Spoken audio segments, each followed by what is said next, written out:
I should have known the moment my father called me a disappointment in front of everyone. It wasn't just the words.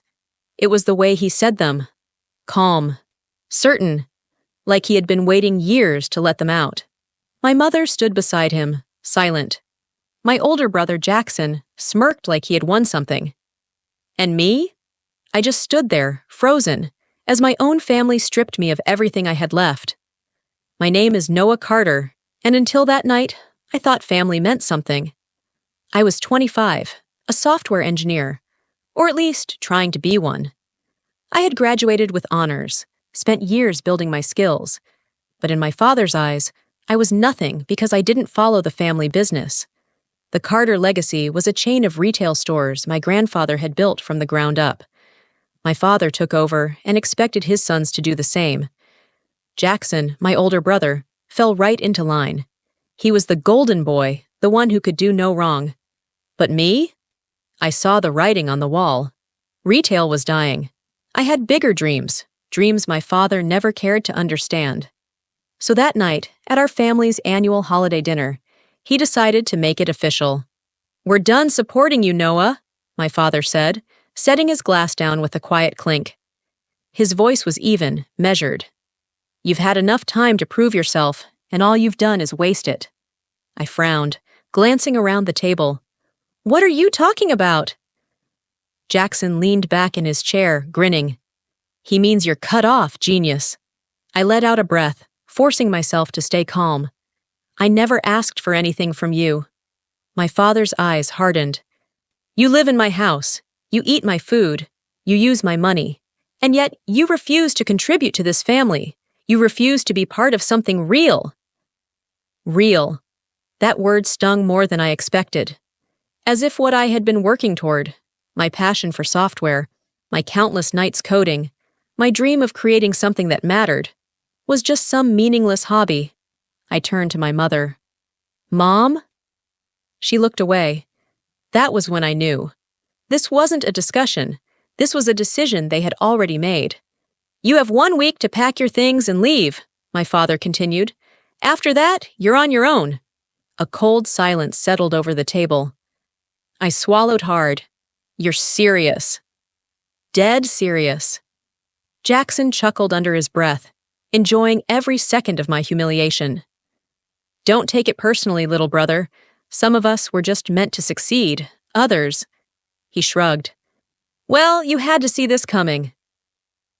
I clenched my jaw, my hands tightening into fists beneath the table.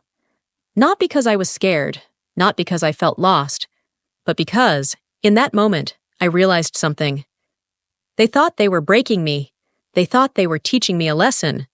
But they had no idea what they had just done. I pushed back my chair and stood, my heart pounding, but my voice steady. "All right." My father raised an eyebrow. "That's it?" I nodded. "Yeah, that's it." For the first time, Jackson's smirk faltered. My mother's lips parted slightly, as if she hadn't expected me to go through with it. Even my father hesitated, just for a second, but I didn't give them time to change their minds. I turned on my heel and walked out of the dining room, out of the house, out of their lives. They thought they were cutting me off, but in reality, I was cutting them off. And one day, they would regret it. The night I left, I had nothing but a duffel bag and the weight of my family's rejection pressing against my chest. No job lined up, no savings, no safety net. Just the bitter realization that the people who were supposed to stand by me had thrown me away like I was nothing. I crashed at my best friend Ethan's apartment for the first few weeks. He barely had space for himself, let alone a guest, but he didn't hesitate to take me in. "Stay as long as you need, man," he said, handing me a spare blanket. "Screw them. You're gonna make it." I wanted to believe him, but as the days turned into weeks, reality set in. I was broke. Job applications went unanswered. My pride kept me from asking for help. I spent my days working low-paying freelance gigs, barely scraping enough to afford instant ramen. And my family? They didn't check in, not once. But the worst part? They didn't just cut me off. They made sure I had no way to succeed. One morning, I woke up to an email from a startup I had applied to. A perfect job that could have been my big break. My heart pounded as I opened it. Dear Noah Carter, thank you for your application. After careful review, we've decided to move forward with another candidate. My stomach sank. Another rejection. I closed the email, but then, something caught my eye. Attached to the bottom of the message was a forwarded email thread. A message from Jackson. To whom it may concern, I see that you're considering hiring my brother, Noah Carter. I feel obligated to inform you that he has a history of being unreliable and difficult to work with. As a business owner myself, I would strongly advise against bringing him onto your team. I felt like I had been punched in the gut. Jackson had sabotaged me. I reread the email, my hands shaking with rage. It wasn't enough that they had kicked me out. They wanted to make sure I never got back up. I stormed out of the apartment, my breath coming in sharp, shallow bursts. I called Jackson, barely able to keep my voice steady. He answered on the third ring. Noah? You tried to ruin my career, I said, my voice dangerously calm. There was a pause. Then he sighed. It's nothing personal, little brother. But you didn't fit the family vision. You needed a push in the right direction. I clenched my jaw. And that right direction is what? Starving on the street? Come on, he said, his tone dripping with amusement. You're dramatic. You're smart. You'll figure something out. I wanted to scream, to throw my phone across the street, to march back to that house and demand to know how they could treat me like this. But deep down, I already knew the answer. To them, I was never going to be enough. I hung up without another word, my pulse hammering in my ears. For weeks, I struggled. I worked myself to exhaustion, taking on whatever side jobs I could find. I barely slept. I barely ate. But I refused to break. Then, one night, sitting in a dimly lit coffee shop, something shifted. I had spent the last few months helping small businesses optimize their online stores, learning the ins and outs of digital marketing and e-commerce, and then it hit me. I didn't need a job. I could build my own. That night, I made a decision. I was done waiting for opportunities. I was going to create my own. And one day, Jackson would regret ever standing in my way. I worked like a man possessed. Every waking hour was spent building my online business. I studied market trends, optimized ads, and experimented with strategies that would make my store stand out. What started as a simple e-commerce site selling software tools quickly turned into something bigger. Orders trickled in, then poured. Month after month, my revenue doubled. And just like that, I went from scraping by to making more money than I ever had in my life. 1 year after being thrown out, I wasn't just surviving. I was thriving. I moved into a high-rise apartment with floor-to-ceiling windows overlooking the city. I bought the kind of furniture I used to only dream about. But the best part? I had built it all without my family's help. And then, they came crawling back. It started with a message from my mother. Noah, please call me. It's important. I stared at the screen, my stomach twisting. 2 years of silence. 2 years of pretending I didn't exist. And now, suddenly, I was important? I ignored it. But then came another. Noah, your father's business is failing. We need to talk. That made me pause. The Carter family business? Struggling? I smirked. Of course it was. Retail chains were dying. Stores were shutting down left and right. And my father, stubborn, prideful, refusing to adapt, had watched his empire crumble beneath him. It got worse. A week later, Jackson called. I let it ring. Let it go to voicemail. Then I played the message, his voice tense, barely controlled. Noah, listen, we need your help. Dad's company is on the verge of bankruptcy. If we don't get funding soon, we're going to lose everything. Call me back. I leaned back in my chair, tapping my fingers against my desk. They were desperate. The same family that had thrown me out, sabotaged my future, called me a failure, now needed me to save them. And I was going to make them feel every second of their downfall. The next day, I responded. Not with a phone call, with a meeting invitation. I chose the location carefully, a luxury restaurant in the heart of the city, the kind of place my father would have once scoffed at as frivolous spending. Now, they couldn't afford a single meal here. When I arrived, they were already waiting. My father sat stiffly, his jaw tight, his pride barely holding together. My mother looked pale, her hands clasped together on the table. And Jackson, for the first time in his life, looked nervous. I took my seat, adjusting my watch. Let the silence stretch. Let them feel the shift in power. Finally, my father cleared his throat. Noah. I raised an eyebrow. Dad? A tense pause. Then he exhaled sharply. We need your help, I smirked. I gathered that. Jackson leaned forward, his usual arrogance dimmed. Look, man, I know things got messy between us, but this isn't about the past. This is about family. Family. I almost laughed. I tapped my fingers against the table. Interesting, because 2 years ago, when I needed help, I don't remember you being so concerned about family. My father's jaw tightened. We made mistakes. Mistakes? I let out a short laugh. You didn't just make mistakes. You made choices. I leaned forward, like the choice to throw me out, the choice to sabotage my career, the choice to act like I never existed. Jackson sighed, rubbing his temple. All right, we get it. You're pissed. But let's be real, Noah. We know you're successful now. You have money. We just need a loan to... I cut him off. Loan? Oh, no. If I give you money, I own something in return. My father's face darkened. What do you mean? I smiled. I want the company. Silence. My mother's breath hitched. Jackson blinked in shock. My father's knuckles turned white. You're joking, my father said flatly.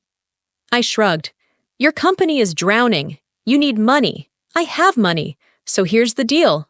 I buy Carter Enterprises. You step down, completely. I leaned back. Or you lose everything.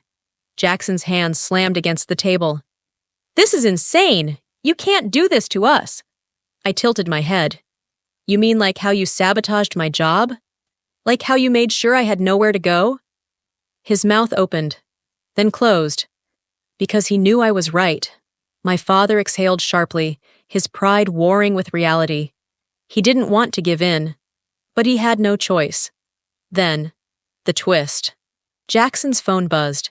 He glanced at it, his face going pale. My father frowned. What is it? Jackson swallowed hard, looking between us. Noah, did you just buy the company's remaining shares? I smiled. Oh, I did that an hour ago. Their faces drained of color, because they had just realized the truth. I already owned their company. They had come to beg for my help, and they were already too late. The silence at the table was deafening. Jackson stared at his phone, his hands trembling slightly. My father's face had gone completely pale. My mother looked like she might be sick. You? Jackson started, his voice barely above a whisper. You already bought the company? I leaned back, my fingers tapping lightly against the table. An hour ago, to be exact. My father's hands curled into fists. That's not possible, I smirked. It is when you're paying attention. For the past 2 years, I had watched Carter Enterprises crumble. My father had refused to modernize, refused to adapt. The company had been bleeding money for months. Stock prices plummeted. Investors panicked. And then, just as my father had ignored me all those years ago, he ignored the warning signs. So I stepped in. I had been buying up shares, slowly, quietly, waiting for the perfect moment. And today was that moment. I clasped my hands together. I now own a controlling interest in Carter Enterprises.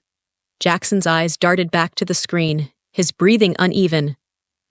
There's no way. We would have known. You should have paid more attention, I shrugged. Your biggest competitor made an offer last week, a buyout. They were going to absorb your company and shut it down completely. Your stockholders panicked. They sold. I bought. My father's eyes darkened. You planned this. I tilted my head. Of course I did.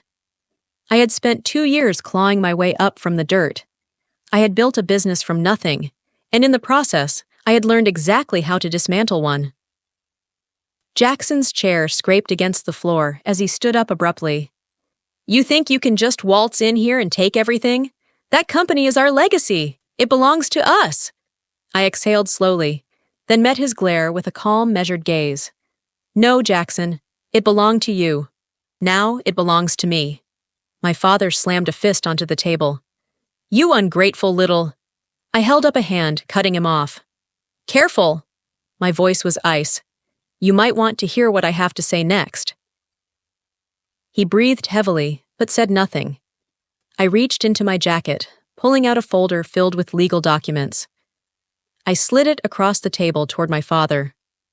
Inside, you'll find everything laid out clearly, I said. A formal transition of power. Effective immediately, I am the new CEO of Carter Enterprises. Jackson snatched the folder and flipped through the pages, his face twisting with disbelief.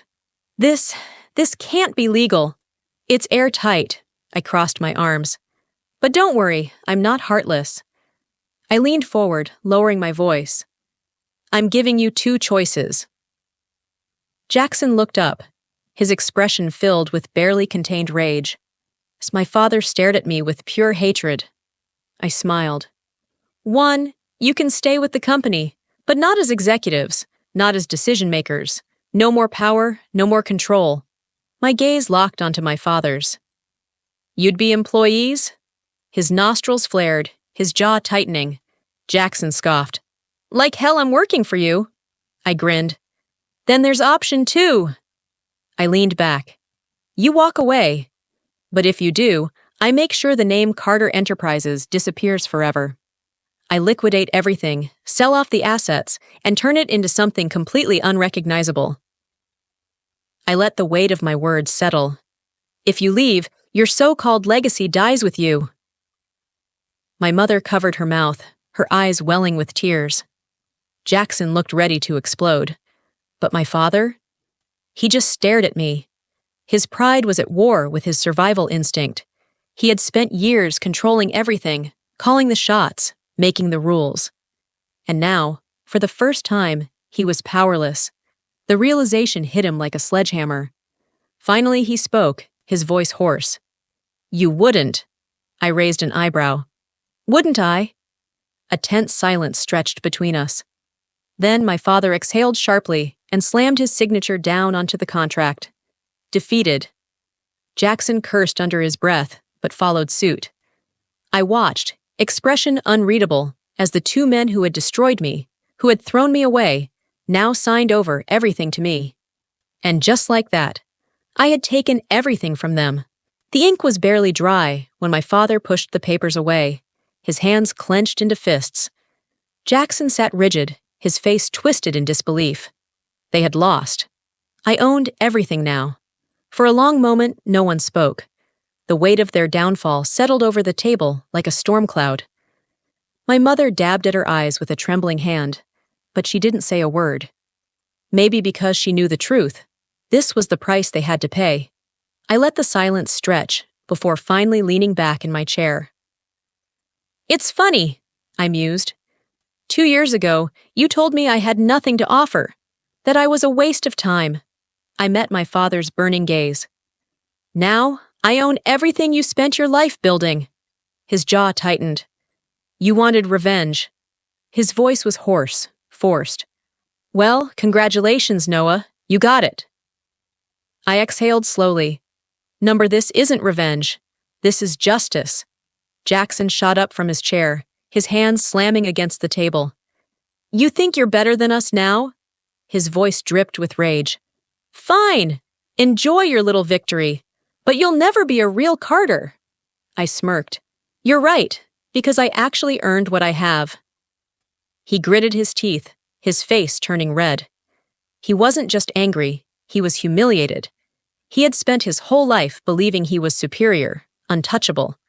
And now, he was nothing. You have no idea what you've done, my father growled. You think money makes you powerful? You think owning a company makes you untouchable? He leaned forward, his eyes dark with resentment. One day, you'll realize that you can't erase family, and when that day comes, you'll regret this. I tilted my head, studying him. You're right about one thing. He narrowed his eyes. I placed my hands on the table and spoke slowly, deliberately. Family isn't something you erase. It's something you choose, and I chose to erase you. My father's lips parted slightly. For the first time, I saw it. The fear. Jackson scoffed, shaking his head. Whatever, man, this company is worthless without us. I chuckled. Oh, I don't think so. I reached into my pocket, pulling out my phone. With a few taps, I turned the screen toward them. A live press release. I had just announced a complete rebranding of Carter Enterprises. The name, the structure, the leadership. Everything would change. Jackson's face went white. You wouldn't, I smiled. Already did. The company they thought was their birthright was gone. Carter Enterprises would be remembered, but not as their legacy. As mine. My father sat back in his chair, his shoulders sagging. The fight had left him. He had spent his life believing he was untouchable, that power would always be his. But in the end, it took only one signature to lose everything. I stood, smoothing out my jacket. I'll have security escort you out. Jackson cursed under his breath, grabbing his coat. My father didn't move for a long time. When he finally stood, he looked at me one last time, his expression unreadable. Then, without another word, he walked out of the building he no longer owned. A week passed. Then came the final blow. Jackson had been desperate to claw his way back into the business world. He tried reaching out to investors, old contacts, but no one would touch him. Why? Because I made sure they didn't. No one wanted to work with a man whose own brother had outmaneuvered him. His reputation was ruined. And my father? He had lost more than just his company. He lost the only thing that ever mattered to him: control. I heard through a mutual contact that he had to sell the family home. The mansion he once lorded over me in, the one I was never good enough for, gone. Meanwhile, I moved forward. I expanded my company, built something truly innovative, something bigger than them. For years, I had let their words define me. Not anymore. I stood at my office window, staring down at the city below. The empire I built. And for the first time in my life, I felt free. They had thrown me away. And in the end, I was the one who erased them. Comment the number 1 if you think they got exactly what they deserved.